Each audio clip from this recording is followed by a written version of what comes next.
Happy St. Patty's Day. We're recording this story time on St. Patrick's Day, and that's why I'm wearing this because it's got green in it. Uh, okay, I'm going to read a short story from the 44 Irish Short Stories, an anthology of Irish short stories, and this was written by Padraig O'Connaire. Conaire. The Devil and O'Flaherty.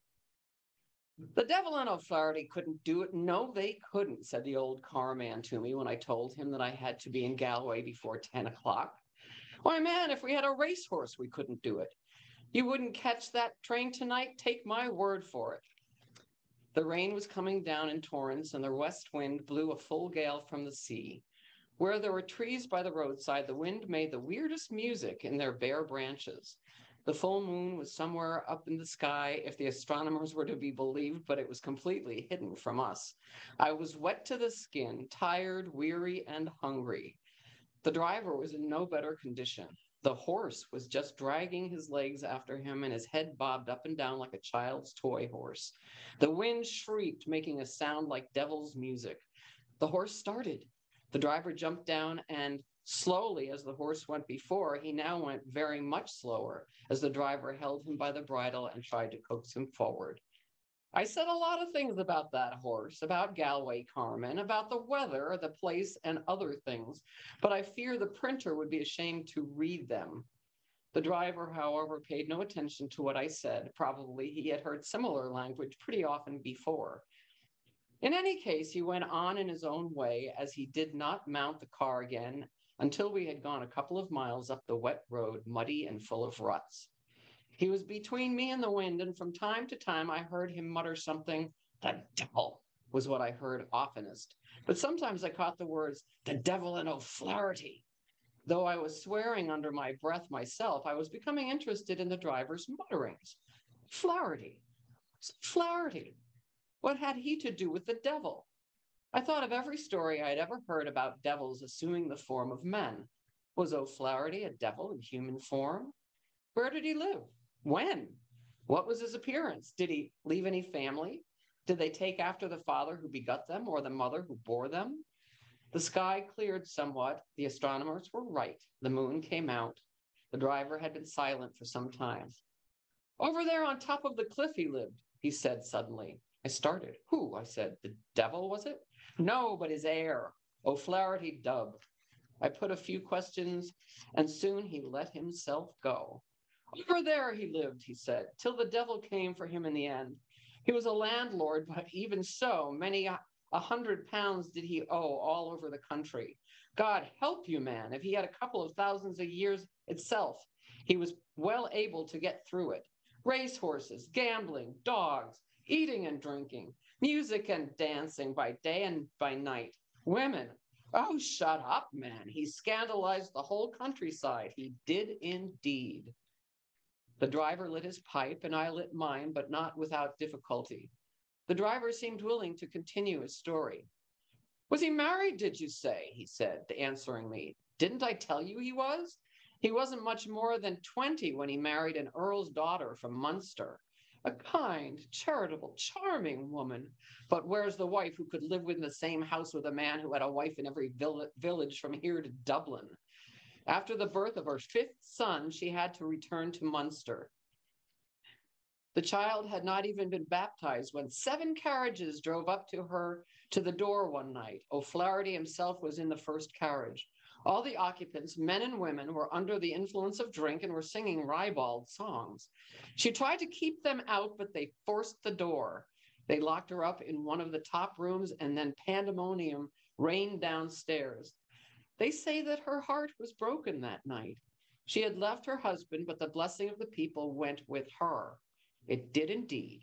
I tell you that she brought her sons with her too, but he took them from her again after instituting legal proceedings.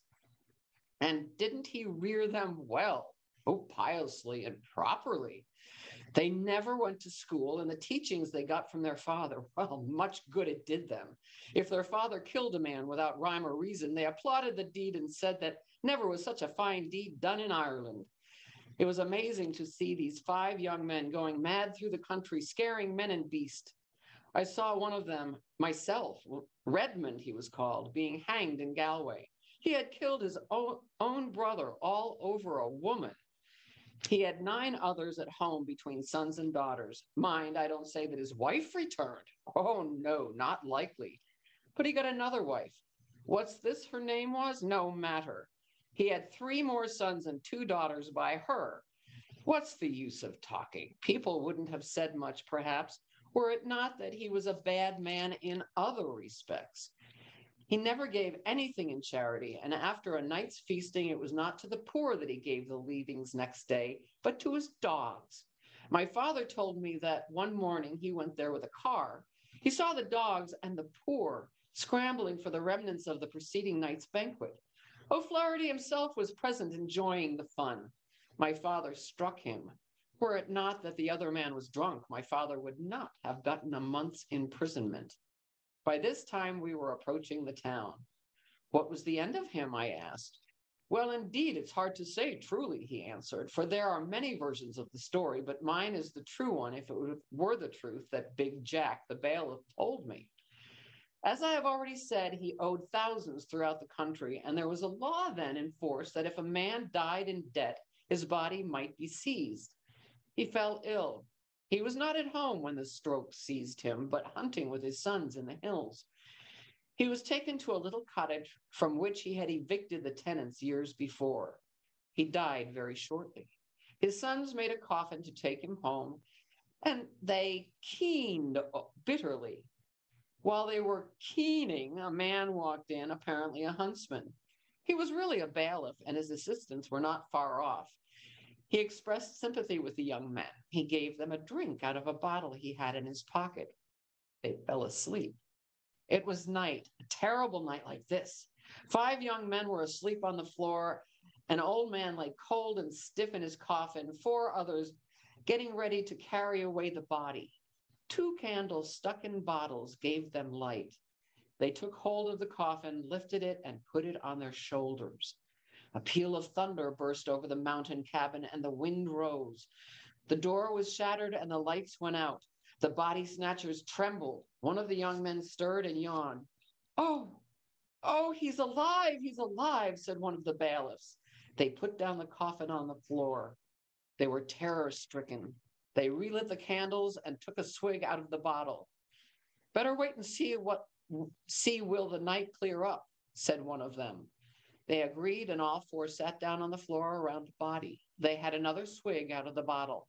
A pack of cards was produced, and they began to play. The night calmed down. There wasn't the least sound to be heard anywhere save the snoring of the young men in their heavy sleep and the falling of the cards on the coffin lid. The bailiffs themselves got drowsy and fell asleep one by one.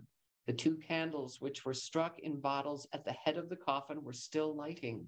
One of the bailiffs moved his hand. The cards were all scattered on the floor except one, the one we call the Devil's Own, and that one lay, menacing and bright as it seemed, right over the heart of the corpse. Again the bailiff moved his hand. This time it touched the card, and the card touched one of the bottles, and the bottle and candle were knocked over. An odd, shapeless shadow crossed the white wall. The floor about the coffin was littered with dry grass and chips of wood. In a twinkling, the place was ablaze. The bailiffs escaped. O'Flaherty's sons also got away, except one who tried to carry off the body. He was burned alive. The body was burned, the cabin was burned, but the people never believed that this was the way O'Flaherty died. The old charred walls of the cabin are still there to prove that it was the devil himself that came to take home his heir with him. We were now in the city of Galway. Where will you sleep tonight? Asked the driver. I shan't sleep at all, I fear, I said. And I didn't.